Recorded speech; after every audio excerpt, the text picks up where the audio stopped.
Welcome to the Mojo Market Report. Here's your hosts, Dave Sturchio and Chris Gueci. What's going on, everybody? Welcome to another episode of the Mojo Market Report right here on a Tuesday. It is Tuesday, April the 25th, 2023. And, of course, your host, Dave Sturchio, Chris Gueci over there. Lots to get into today. We were going over the show yesterday. We were mapping it out. I said, all right, we got to do some mock draft stuff. The NBA is rolling on. We're all done. I was done putting it all together. And then Adam Schefter breaks the news. Ladies and gentlemen, Aaron Rodgers is officially done and leaving the Packers. It is over, folks. The Aaron Watch is done. It's over. No more discussion. No more if he will he, won't he. I don't know what the compensation is. The idiot or... idiot Dan Orlovsky. Yeah, I know. Dan Orlovsky. As if we didn't all know this trade was going down this week. The trade was going to happen, right? And of course, throughout the course of the last couple weeks, you got things like there's another team involved or this, but it was just a little pressure put on the New York Jets to get something done. Now I ask you this, Chris. The parameters of the trade that went down, by the way, here they are, just quickly recapping what we just saw. The Jets and the Packers swapped first rounders. So the Packers moved from 15 to 13, vice versa. The Jets go to 13 to 15. The Packers get the Jets' second round pick, which is now a low 40s pick, which is, I believe, the 11 or 12. 42. Yeah, something to that effect. And then a fifth round pick, I believe, this year as well. If not, sixth, one of those late picks. Next year, the Jets have to give up, guaranteed, their second round pick. But if Aaron Rodgers plays 65% of the snaps, that becomes a first. Chris, riddle me this. Were these the parameters the whole time, or was this was a little extra? I think that these may have been close to the original parameters. Okay. And then when Aaron Rodgers said that he was like 85% going to retire, there was a word that came out that Woody was like, "Oh, I'm not interested in trading a first rounder next year, not at all." So there was no. But realistically, I mean, if you're basing it off of what the media said all along, then the Packers kind of made out in terms of the expectation that we had going into yesterday, right? I did say if the Jets go up to make that pick at 13, the trade wasn't going to happen. Right. Thankfully, for the Packers' sake and for the Jets' sake, it did happen. I think it's a win on both sides. You can make the case that the Jets gave up too much if you're listening to what the media had to say. But prior to the actual agreement and then the fallout, listen, we were talking maybe 2-1s. So I feel like it's a good deal for the Jets to either they would have been a fringe playoff team, if not at all. They would have won some games, but now they're a Super Bowl contender. You could say that they're not, but Vegas says that they are. First of all, if you're a Jets fan and you're complaining about any kind of haul or any kind of compensation for this pick, this is without a shadow. The guy doesn't have to take a snap. He's officially the greatest quarterback you've ever had on your roster. On your roster in the history of your franchise. No Joe Namath. You're not talking Chad Pennington. You're not talking Brett Favre. You're not talking Sanchez. None of these guys. Aaron Rodgers is the best quarterback you've ever had. The best opportunity to win is when you have a quarterback like Aaron Rodgers. Last year, I said, based off the fact that Breece Hall got hurt and quarterback play was fringy, I said there was a running back away from being a playoff team before the quarterback went down, or at least started to stink, right? And then I'm like, all right, once they get this running back, they're a quarterback away. The New York Jets, I'm going to say right now, there's no doubts in my mind that when we're talking late December, early January, they're in the conversation to win the AFC East. And that's only because the way I saw Josh Allen play down the stretch, which again, I know he was hurt, but he became a little bit of a turnover issue, a la my guy Dak, right? You can't not admit that. And I understand that the skill level between Aaron Rodgers and Josh Allen, the only thing I'll say is that Josh Allen's younger. You know, I still look at Aaron Rodgers as one of the best throwers of the football that I've ever seen. And now you're putting him on a roster with the Garrett Wilsons. They bring over his boy Allen Lazard. They got Breece Hall coming back off of injury. They got Corey Davis. They got Elijah Moore got traded. They have a squad. They got a nice They have a team squad. over there. And this team was built on defense. So all of a sudden you have a good defense and now a more explosive offense with Rodgers throwing the rock. The Jets are in a very good spot. The Jets are in a better spot than they've been in quite some time. I will say that. Ever. Maybe when they got Favre, you felt like they were going to be okay. I just look at the rest of the AFC, and that's why. It's Well, like the Jets' best chance is when you look over and you're like, well, Mahomes, Josh Allen. Like, oh, man, I they're saw loaded. that list. We're talking about teams. If you go through the AFC right now, it's like the Dolphins are looking at like the 10th team. You know, if you're looking at the top 10 quarterbacks in the AFC, is Tua in the top? Is Tua 10th? You know, like if you go through them, it's actually insane. Where do you rank Rodgers right Second. now? Second, right? To Mahomes? Yeah. I mean, like I would take Burrow over him, but Would you? If you put Joe Burrow on the Jets right now, I don't think that they're necessarily worse than they are with Aaron Rodgers. There's an element of what Burrow's bringing to the table late in seasons where he has that it factor to him. Yeah, like icy cold Joe. Like Herbert, December is Joe. like Herbert going to do worse for the Jets than Rodgers would? Like they would be a really good team with Justin Herbert. So I don't know. We're basing it off of his career, or are we basing it off of going forward, or are we basing it off of this season? Listen, and that's another thing the Jets have to wrap their heads around, okay?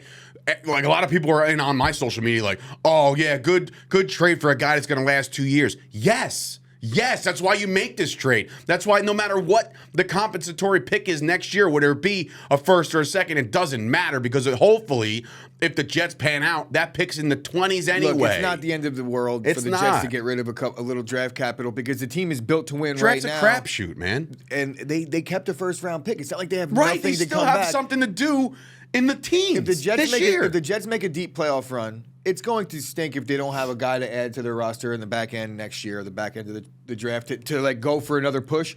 But realistically speaking, if they make a deep playoff run, that team is largely young and intact. Right. They're going to be able to make another deep playoff run with Rodgers if he sticks around. So that draft pick, while it's not the best thing in the world, they might be able to make another move and get something back for all we know. Joe Douglas has been pretty savvy in the draft. So. Flip side of the coin, obviously, the Jets are wheeling and dealing, and they're excited. How are you feeling now? This is officially the official start of Jordan Love season. Yeah, I feel good about it. I've expected it for a little bit now. I'm not, like obviously, I'm an Aaron Rodgers guy. I'm not going to sit here and act like I'm not a little bit upset about the fact that it's all come to a close because this is nostalgia, my fanhood. You and me are so much different. I would be crippled in the corner. No, I mean, I'm excited. I would be also crippled to lose the potential of having Jordan Love as our starter for the next 15 years. That would be crippling. And if history repeats itself like it has twice now. I came across a post, and I'm glad I made this post back in the day because it was the day of the draft, and I said it like, I'm not excited, but I don't hate it. Ruthless business is signifies the definitive end of the Aaron Rodgers era in Green Bay. This was 3 years ago. And by the way, Aaron Rodgers just so happened to go win 2 MVPs since then. Yeah. So that's why you couldn't move on from Aaron Rodgers at the time. But now look, the last scene of Aaron Rodgers is him walking off as a loser. I'm not a loser in per se, but he lost the game to Detroit. I mean, couldn't get into the playoffs, and that's the last you see. How many quarterbacks? Favre's last throw was a pick. How many quarterbacks in history of the league go out a winner? Well, that's the thing. You know what I heard this morning? No, Jets fan calling in. He's no Tom Brady. And, he's not going to resurrect a friend. I said, are you out of your mind? Tom Brady wasn't Tom Brady. Let's be honest. They stacked that team. That was a super team. If this is the NBA, that's a super team what he brought down there. I would say in terms of a his boy Gronk, where the skill set lies right now as to when Brady won that Super Bowl with Tampa, he was a shell of himself in New England for 2 or 3 years before that, maybe 2. I don't want to reach. So if anything, this is chip on the shoulder. Rodgers, he might light it up. Aaron Rodgers is going to play well. Does anybody not expect Aaron Rodgers to play well?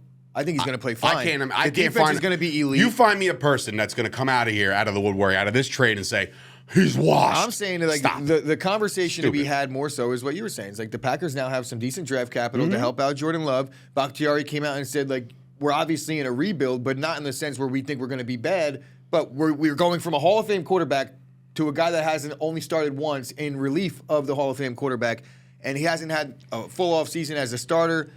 Let's see what Jordan Love could do. It is a rebuild in that sense, but the defense has some players. They have a lot of first-round picks scattered around that defense. They have a decent offensive line. They have a good running game. And they have some good young receivers that I think could blossom. And we have some high draft capital this year to make things work. The NFC is wide open. Completely wide open. I said it to a couple of my colleagues yesterday. And we kept Aaron Rodgers out of the San Fran for you, buddy. Yeah, you did. Thanks. I appreciate that. Because right now, I say, in lieu of this trade, I say it's a 3-team, to me, right now, who are built right now to win the NFC. It is obviously the defending NFC champion Philadelphia Eagles, which I believe they lost a couple pieces. I'm sure they'll address that in the draft, and I'm sure they're going to go in as odds-on favorites to repeat, right? the San Francisco 49ers, who are right now, if the season started today, your quarterback is Sam Darnold because nobody's recovered, right? But by the time the season rolls around, you're going to have Trey Lance, you're going to have Brock Purdy, you're going to have a decision to make. I still think Trey Lance might get dealt. I still think that. Because they're fielding calls. And Well, they're not getting them, apparently. Well, no, Lynch said he didn't give out a 1-800 number for Trey Lance. They're just coming in. People are calling about Trey Lance. That's happening I right actually now. saw the opposite. It said that there really isn't anybody calling. Well, no, they're not shopping him. There's no interest. People are calling. Look, I want to see Trey Lance stick around just until I get that helmet on sold on eBay. I have It's a all about 49er the helmet full size that has But what to I'm go. saying is it's the Eagles, Hit it's me the up. 49ers, and it's my Dallas Cowboys. I'm sorry. There's no other teams right now that are on paper looking to make the Super Bowl push. You could say the Vikings, but their defense was garbage, right? They're probably going to move Cook. I mean, that might happen. Who are but the you teams? see some teams that are on the rise. Who are the teams in the NFC right now that you think could actually make a legitimate push at that 3? The Cowboys. No, you're saying that they're in that 3. Yes. All right. So if they're the 3 listen, guarantees, I think if they're the 3 guarantees, who are the other 4? I think the other teams could be whoever wins the South, which is going to be the Saints. You would assume the Saints. A buddy of mine, Craig, he texted me yesterday. He goes, "Look at the quarterbacks the Saints have to play this year." And I looked at it, I was like, "Oh my God." I was like, the Saints might actually win 10, 11 games, so they'll be in the hunt again, right? And they have Derek Carr, so you never know. Sparked early if they make it into the postseason. We'll see, because Kamara's probably going to miss some games. But like on the come up, I do see Detroit as a fun team, a scrappy team to come up eventually, right? Chicago, what can you do? I don't know. You don't believe in Justin Fields? I don't really either. The Giants. We're talking about they had that one. The New York Giants right now are probably in a position where they paid their quarterback. They're more than likely going to pay their running back, right? Like you would assume. They're more than likely going to get him to sign the franchise tag. They're not. Whatever. They'll have Barkley this year, is what I'm saying. That's not happening. He'll play, but I'll be shocked. I see those teams. I see those teams, man. It'll be interesting. But the NFC is, in fact, wide open. Thank you, Aaron Rodgers. Ooh, I am going to place a sturdy bet on the Packers to win the NFC North. You win both. Both divisions. Win them both. Yeah, we want. I mean, look. right? Who's the best quarterback in the NFC North right now? Be as modest as you possibly can be. I am Jordan Love, 100%. To me, I wouldn't trade Jordan Love for Justin Fields. I know that people might rip me to shreds, but why? Why? They're both first rounders. One guy sat behind a Hall of Famer for 3 years in the same system, and one guy who, I know that there's some expectations. He's a good runner, but their own franchise didn't let him throw the ball last year. I know that they added give me a break. I want to see Justin Fields complete 20 passes in a game. Well, he might not be built for that, but in any event, Jared Goff is over there. Is Kirk Cousins maybe better equipped to lead a team this year than Jordan Love? I mean, like for now, only because we haven't seen Jordan Love do it, but the bar is set pretty low for Jordan Love to be able to be the number 1 quarterback in that division out of the gate. It's pretty low. If Kirk Cousins is the bar and Justin Fields is like scratching at the bar, but realistically, no respect for Jared Goff after what he did last year. I have respect for Jared Goff. But I also see what Jared Goff has done throughout the body of work in his career. It could be a good situation for him right here. He has played in the Super Bowl, but then he's also had tons of weapons surrounding him, and he's been the liability. And then last year, or even the first year, it took a little bit of time to get going. Like this team was 0-6 last year or something like that. It wasn't, they've had their struggles as well. Jared Goff, good player, but let's be real. Is Jared Goff sitting inside your top 20? Or is he just out? Probably outside. Where do you rank Jared Goff? Last year in the NFC, in terms of efficiency and things like that, you could say that he was a top 2 quarterback. Would you put Jared Goff over some of these guys? No, I would not. So it's interesting. We'll see how it goes. But the Lions might draft a QB. They might. They absolutely might. They have the opportunity to. I still think in my sick, twisted mind, and you know what? We were going to do mock draft stuff today, but just based off the fact that the feeling that this conversation went a little long, we could always dive in mock draft heavy tomorrow.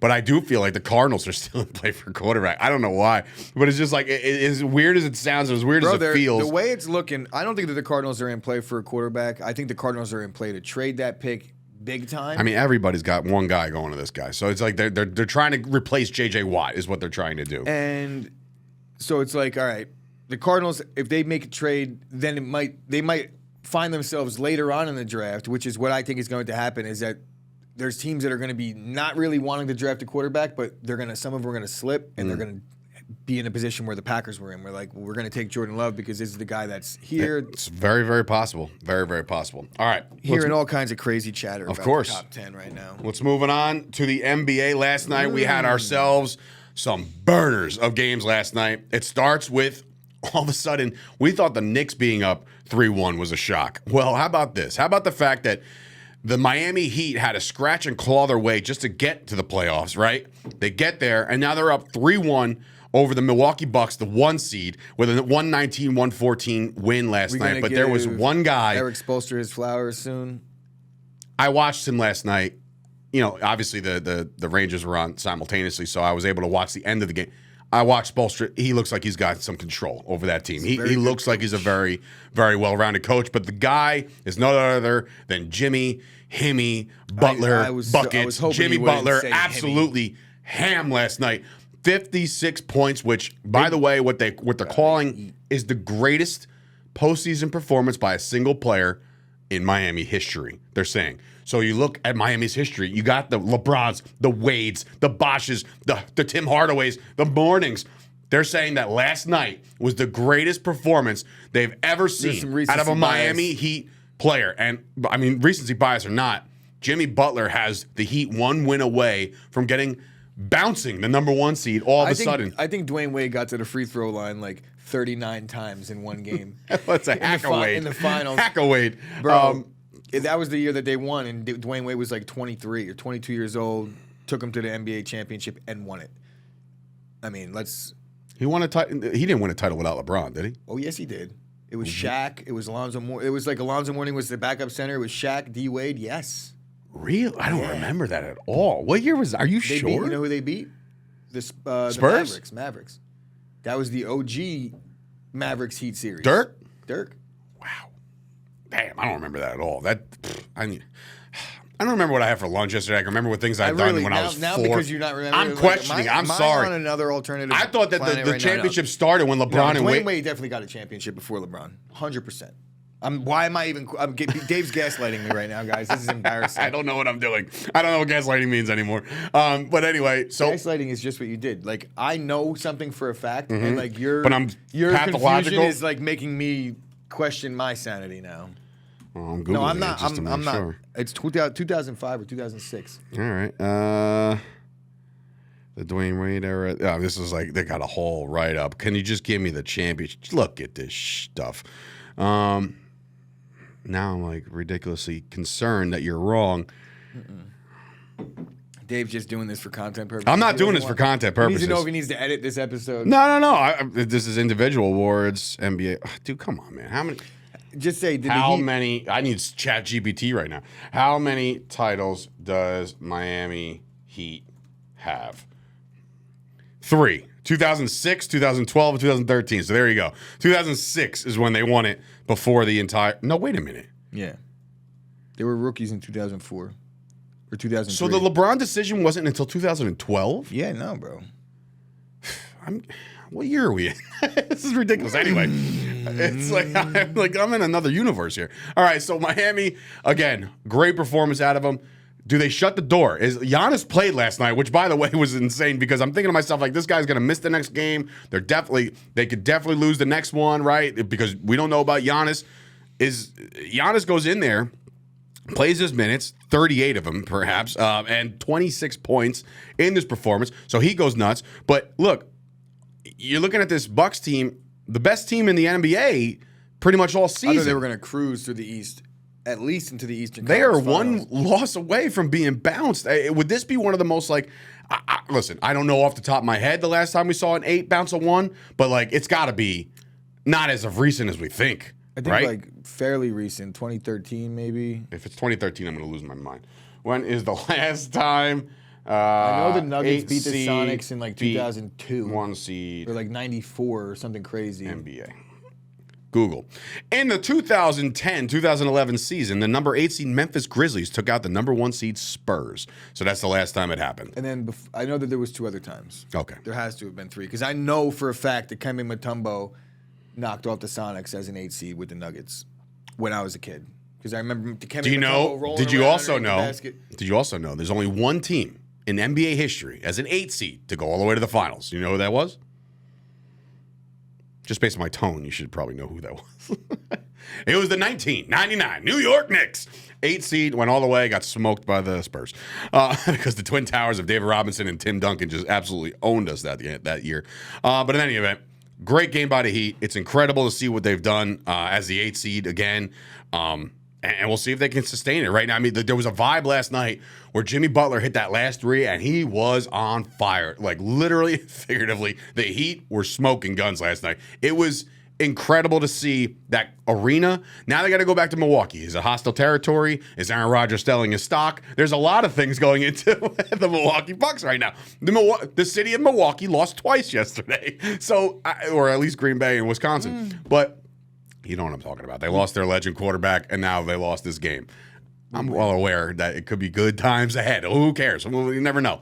But look. I care. I know you care. But what I'm saying is, I think right now, the Miami Heat are in a position, and if all kind of goes to chalk, and they finish this up. To beat the Knicks to go to the Eastern Conference Finals. I was just going to say, man, if the Knicks can finish it off tomorrow night in Cleveland, this might set up a Heat-Knicks second round, and you're looking at it like, how is that remotely possible? And the Knicks would have home court. Does it remind you of anything? You know, the Knicks and the Heat meet in the second round of the playoffs to find out who's going to lose in the Eastern Conference Finals. It reminds me of like Van Gundy being dragged around on the floor. And it's like then there's like a monster in the next round waiting for them, so they're going to beat the shit out of each other then get bounced in the next round easily. Like, who was the teams back then when the Knicks were the Bulls? It was the Bulls, yeah. Then there was the Pacers that were Pacers, but it was mainly Bastards. the Bulls. Yeah, it was mainly the Bulls. But yeah, so every time. Who were the teams? Was there a guy that played back? Yeah, Michael won everything.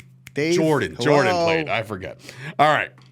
After that, in the primetime game, which by the way, I saw your group messaging. I'm like, how did these guys stay up for this crap? It's like I was in my third dream by the third quarter. But last night I did watch all the highlights and stuff, and it looks like LeBron James has anointed himself king once again. Goes a 20-20 performance. Incredible. Like, Brooks may never want to see the light of day again. It's be really hard for anybody at this point, and I know I'm proud of you for turning the corner recently to really, like what could you say at this point?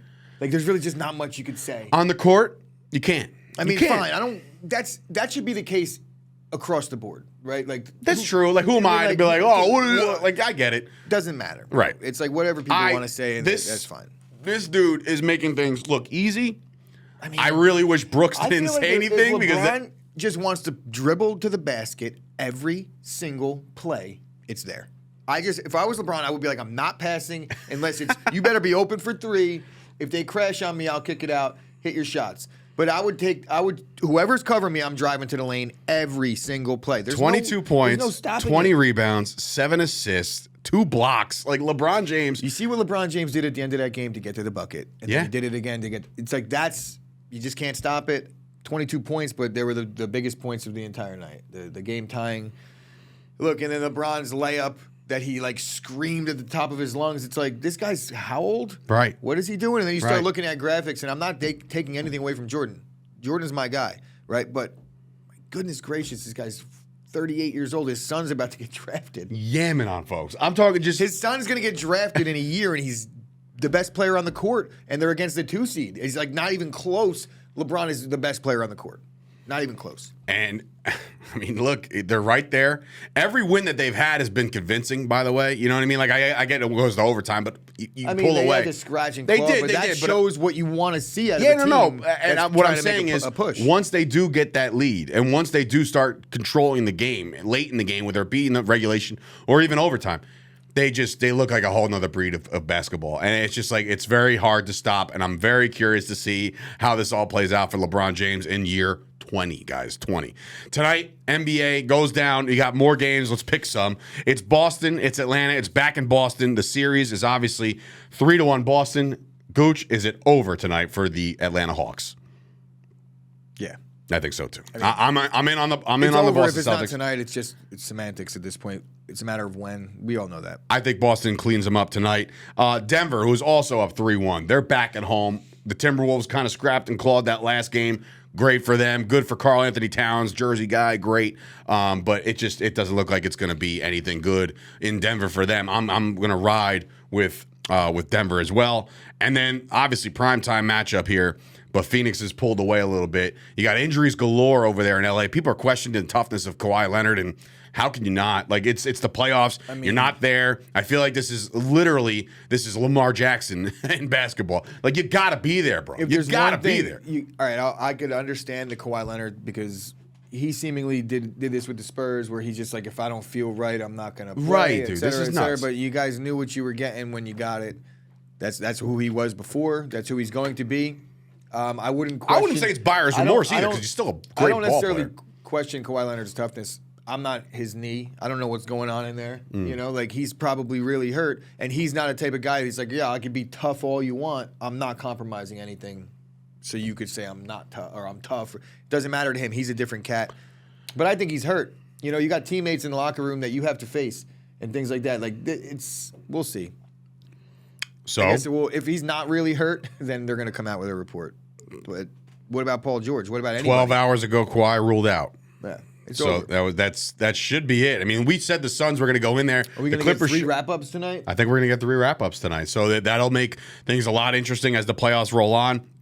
Obviously, Wednesday night, we'll get into more of that because you got the Lakers trying to finish it out. You got the Knicks trying to finish it out. You got Miami trying to finish it out. Wednesday is going to be loaded. There's 4 games on the slate. There's 3 tonight. We'll get into all that. But the way to follow us all over the planet is to do that by following us on the old social media, ladies and gentlemen. You could do that by Twitter, Instagram, TikTok. You've seen Twitter last night, very active last night, based off of a liquid prop bets. You definitely want to get involved if you want to basically play within the game within the game. You can also take, obviously, straight bets and bet on teams to win. We get that, but the liquid props have been a lot of fun throughout the course of the playoffs and at the end of the regular season. So you can definitely follow us over there. You can definitely check back with us tomorrow. We do have, I'm going to be honest with you, on the bottom of this is a mock draft. So we did plan on doing some mock draft stuff. We will do that tomorrow and Thursday as the draft gets closer. The draft now has officially been shaken up. The Packers moving up 2 spots. The Jets moving back 2 spots. We're going to get into it tomorrow. Thursday is the draft. Friday we'll analyze everything that went down. NBA playoffs rolling on. You notice I went the whole entire show without talking about the New York Rangers losing again at the Garden. It's because I didn't want to talk about it. In there, I just kind of talked about it. So that's that. We'll see what they can do at The Rock. And that goes down on Thursday. So why not make me watch the Rangers and the Devils during the NFL draft? That's exactly what I wanted to do. And all the while, I wanted to go see Jeremy Piven at the Stress Factory. I can't even do that. Special appearance by Ari Gold himself. Anyway, for Dave Sturchio, and Chris Gueci, this has been another episode of the Mojo Market Report. Enjoy the basketball tonight. Back tomorrow to break it all down. Jets fans will see a lot of this. Does he do this again?